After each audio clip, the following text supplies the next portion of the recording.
Anyway, I'm Neil Sanderson, lichenologist, landscape ecologist. I'm not entirely sure why I'm in the past because lichens don't have a fossil history. So I'm going to have to base this on current situation, then we're going to have some speculation at the end. But I'm also probably looking from inside the grove out. Most people are looking from the glade into the grove. We're perhaps looking the other way around with lichens. And I'm going to look at how, when we're looking in the detail, I'm going to look at how two beech forests are managed, non-intervention beech forests, and how that affects lichen diversity. And first, we'll quickly go through some of the history and what lichens do. And obviously, Francis Rose has been mentioned already. I nearly had the same picture, but I found another picture. It's actually got a tree in it, so I'm quite pleased now. That's a younger Francis, and I knew him raiding a lichen of some sort. And he just said his ideas developed for a very long time, but he published in 1992 that the habitat requirements of lichens indicated that they couldn't be surviving in gap phase woodland, and the model of wildwoods couldn't be correct if they were found everywhere, but with no fossil evidence, so it's indirect. But Vera came up with these wonderful magnum opus compiling huge amounts of data, most of which was on the ecology of oak and hazel in the beech zone.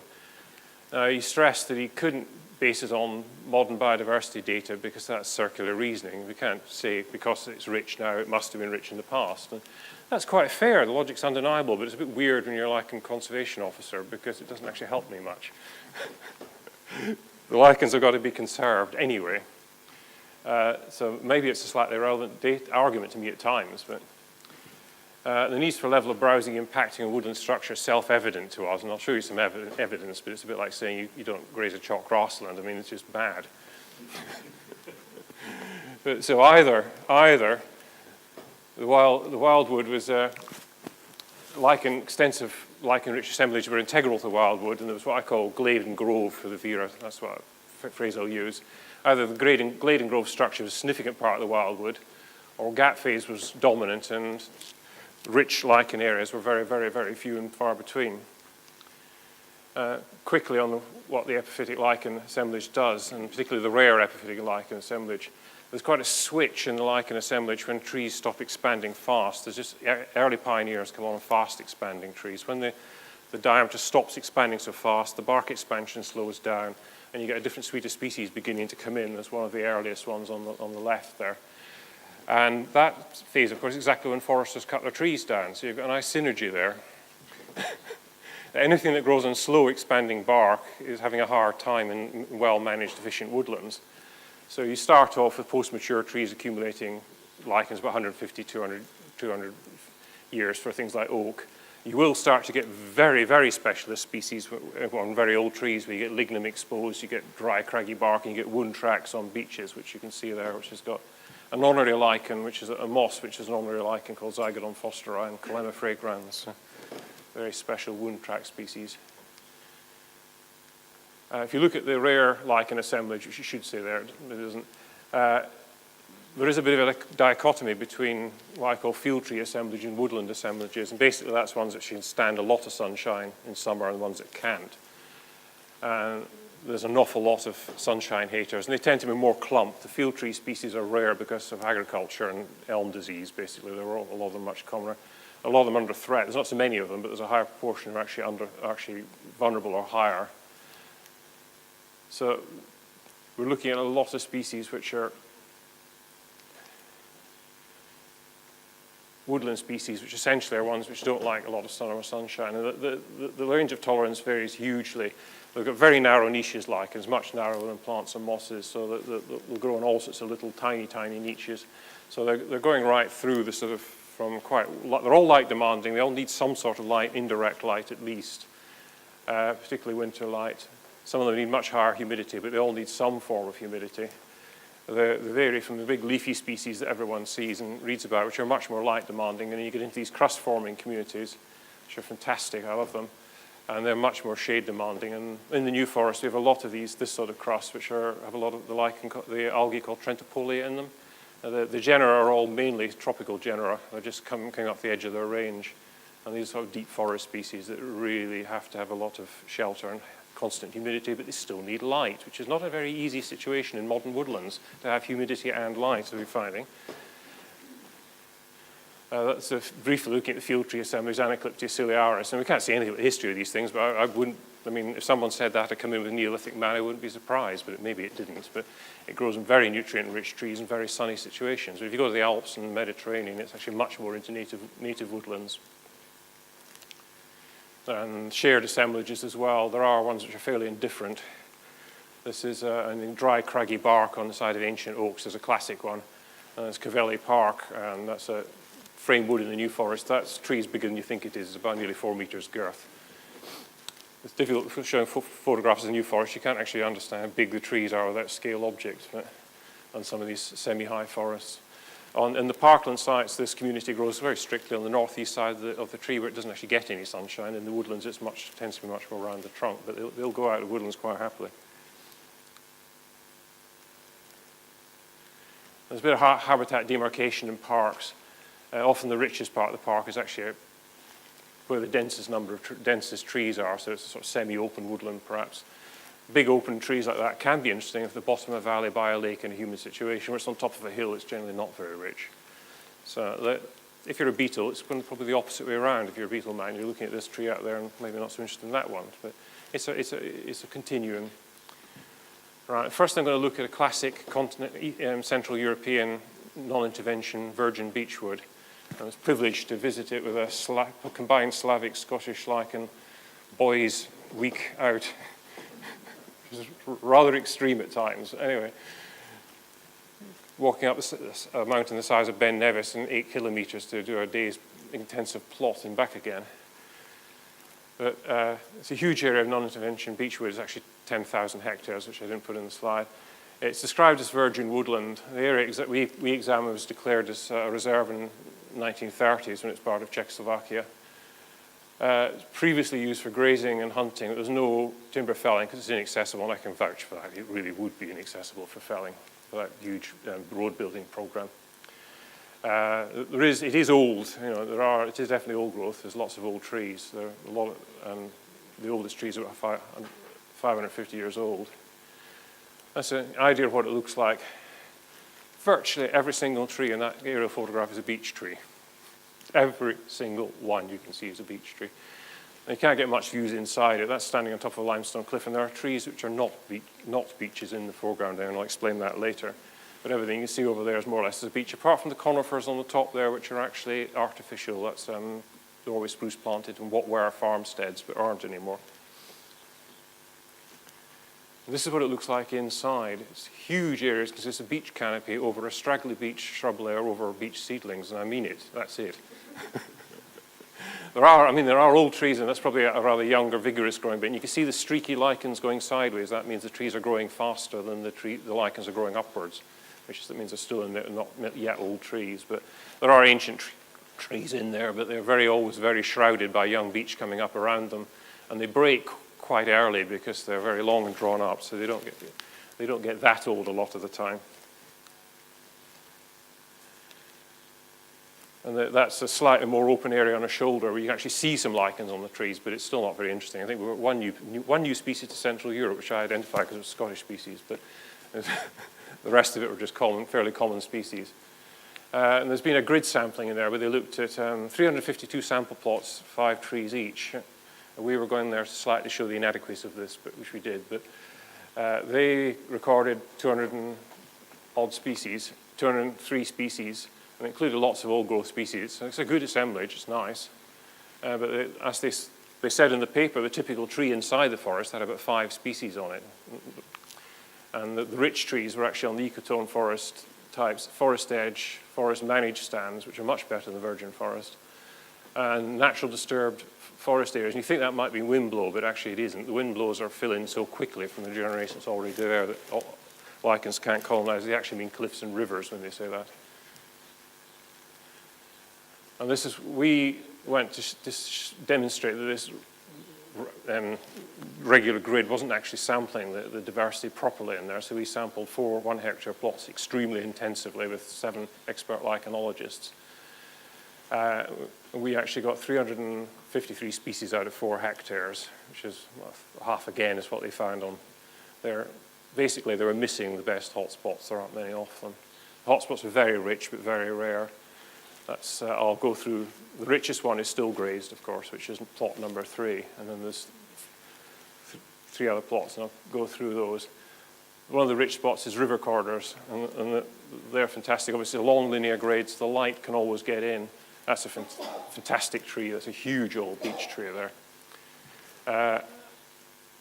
There's lots of rare crusts. There's evidence of the big leafy ones which are showing out there, the ones that are more light demanding, but we were using binoculars to find those, and they were up on top of the highest they could grow, and they were still being caught up by young trees shading them out, and they were clearly on the way out. I can't prove that, but it's what it looked like it was in decline. There's no oak surviving. There was oak all over the low parts of this forest in the 30s when it was first declared. No oak surviving there, but some of the maples, hornbeam, and hazel is still managing to cling on along the edges of the river there, but higher up slope, beech, beech, beech, beech. Limestone cliffs, the only place we found any oaks left. We're actually growing, clinging to the limestone cliffs. Again, it's open areas where the light can permanently get in, and we're getting very rich assemblages, crust dominated again. Didn't find any of the light demanding crust species, leafy species, probably because it's slightly more exposed and drier. And the oak, interesting, we were going to make a big trek to find the only oaks left in the actual beech forest, but we found someone had poached them, which sounded very like 16th century New Forest to me, but anyway. This was the pièce de résistance. At the top end of the forest, about over 1,000 meters up. It's still being, I'm not sure it's trespassed or what, but it's still being entered and grazed in summer by transhumans stock. And we've got this very open grading from the alpine pastures into the woodlands, and it was just stunning, wonderful stuff. Over 40 tree species per tree in the richest trees. We've got the big leafy species are appearing in abundance and healthy now, not retreating.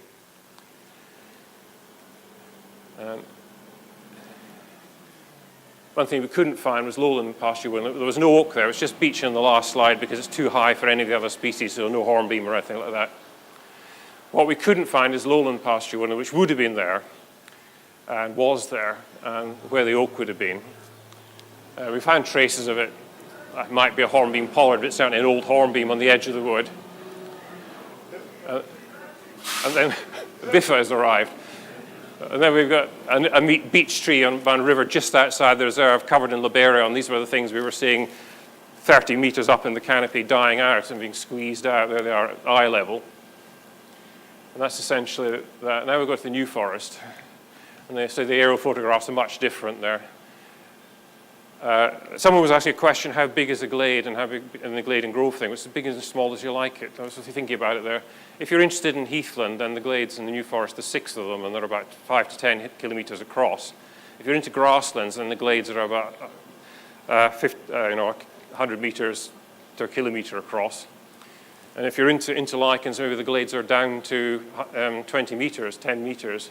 There's 2 different woods here. The one on the left here is a beech one that's had a lot of quite large-scale infill of open country, and that's a lot of canopy break-up now.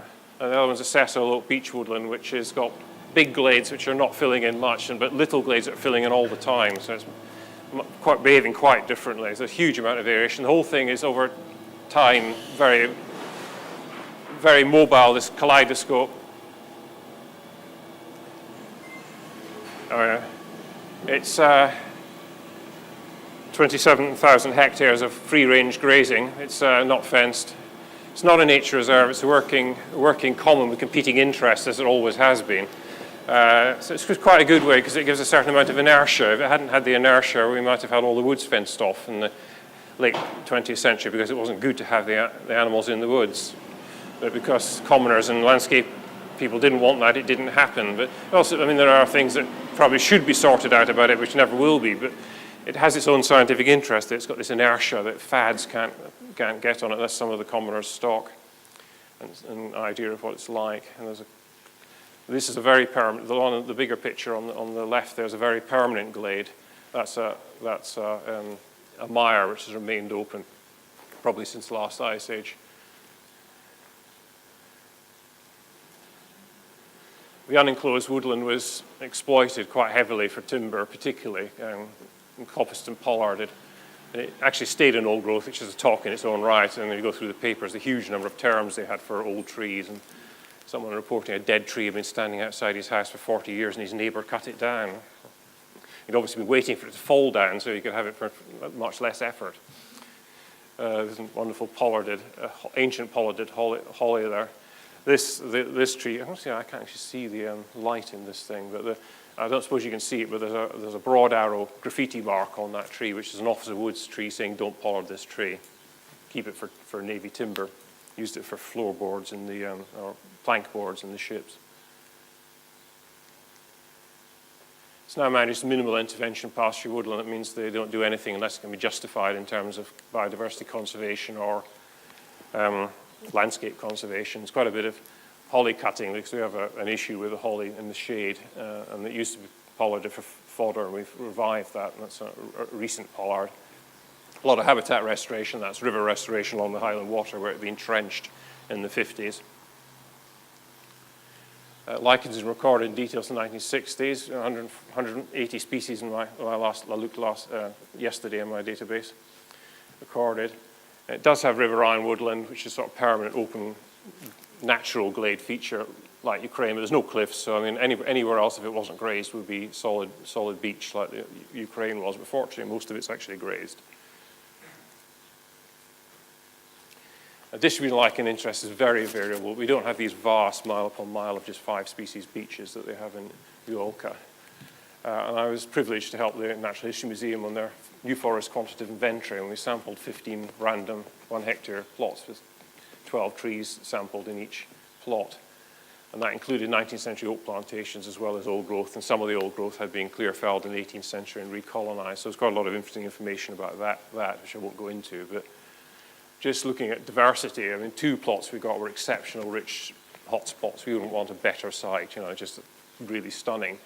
And that's 13% of the samples and 18% of the old growth stands. So we're already way above the Ukrainian non-intervention wood, where we were having to walk 5 miles to find rich spots.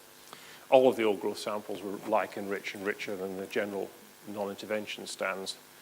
Oak was a key factor in the statistics. Old oak was absolutely key for lichen diversity, which of course they're losing in these Central European north, as other people have discussed.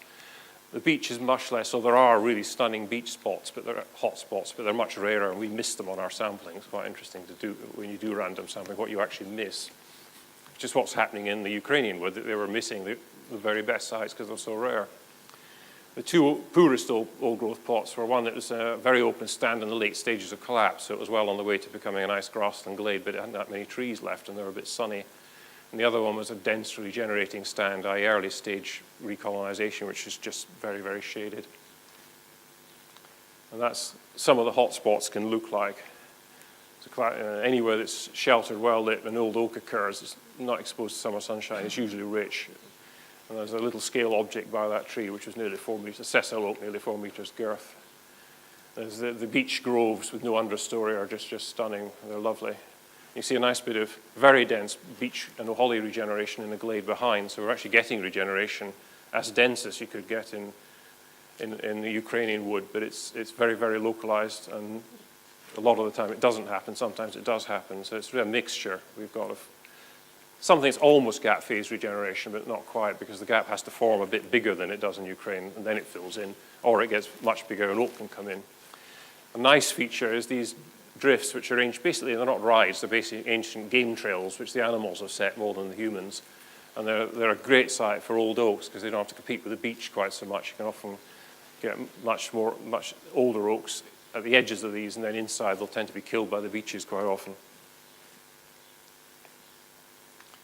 And that's just the whole key to and look this is what's happening inside the groves, basically. Key to why they're so rich is this extremely uneven stocking rate actually within inside the grove. This is on and these plots are on a 20 by 20 meter random basis. And the one on the right is a managed plantation, which has obviously been thinned to 100 trees per hectare. The other one is an ancient old growth woodland, which curiously came out about almost exact same canopy tree density of 100 trees per hectare in the canopy. But you see there's a huge variation in the actual density of the trees within each of these plots. So you've got one that had 250, 2 that had a density of about 250 trees per hectare, and if you multiply it up. One 20-metre plot had no trees at all. You'll see there was very little deadwood in the thinned one, which is what you'd expect. So on the one on the right, the deadwood is in the 0 column. Most of it. There isn't one that wasn't any. Or I'm not supposed to call it deadwood, am I? That's just an example of a thinned oak plantation to see what they look like. It's actually over 200 years old now. It's sort of becoming an old-growth woodland now. But you can see how regular it is in the central one. It's beginning to diversify a bit. This is some shots from the King's Hat site. Leaning tree. You can see that there's a glade which expanded a bit because there's a dead beech in front, which has inhibited that beech. It's got spreading branches on one side, it's been contained on the other. These leaning trees are very important, and that's a feature you get with this glade and grove thing. They lean outwards, and you can see that again in the infill, and there's a glade forming there. I think we're getting near the end, are we? So in the Gray's New Forest, the areas of very high interest are widespread. In the Ukrainian site, hotspots are very rare, and the richest one was still grazed anyway. Rich New Forest stands a small-scale glade and grove regeneration acting inside, which is essentially high forest. So we're looking at what's happening inside a grove, functioning within a grove. So a grazed grove is actually different from an ungrazed grove. It doesn't, without going to, actually not going to a grassland stage. Larger glades and fully open trees are much lower interest for these woodland lichens. Fantastic for other things. They live there. The beetles are out there. The lichens are deeper in the grove. Inside the grove, you've got the combination of leaning trees and suppressed trees, which I haven't shown you. We can get tiny suppressed beeches, which are really, really rich and hundreds of years old. And trees that are growing in partial competition. They're being pushed out a bit. They've got some branches spreading, some not, so there's a lot of complex architecture on them. They're actually often richer than fully open-grown trees. Young, mature regeneration stages are really species poor, and you get small patches which are just as poor as virgin forests in Eastern Europe, but they will break up open later.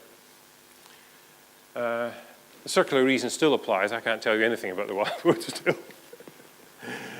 Pure gap phase regenerated wildwood with very poor habitat, old growth dependent diversity.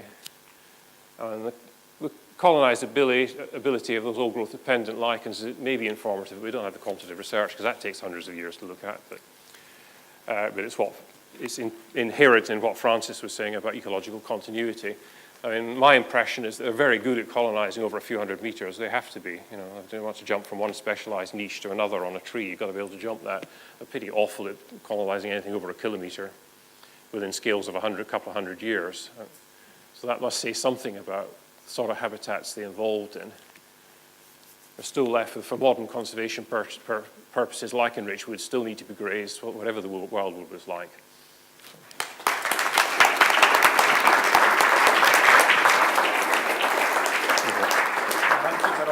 Keep that there in case there's any question. You sort of hint at the associations with water, and that might be something that. Well, humidity, humidity is important. It's this strange combination I mentioned that they need high humidity and they need light. Yeah, and so the river corridors are actually quite important. Yeah, so if you've got more humidity, the trees can be more open as well. That's why I was talking about that. If the tree in the park in Dunevver we saw was actually down in the bottom of the valley, it would be more rich, more like a woodland down there. So we're talking about organisms that demand, they're taking in their water from the atmosphere. So is there an association with the land-based water, so springs, mires, fens, that sort of stuff? If you're in a sheltered valley, it's got to be more humid anyway, but obviously there's standing water, there's also less wind.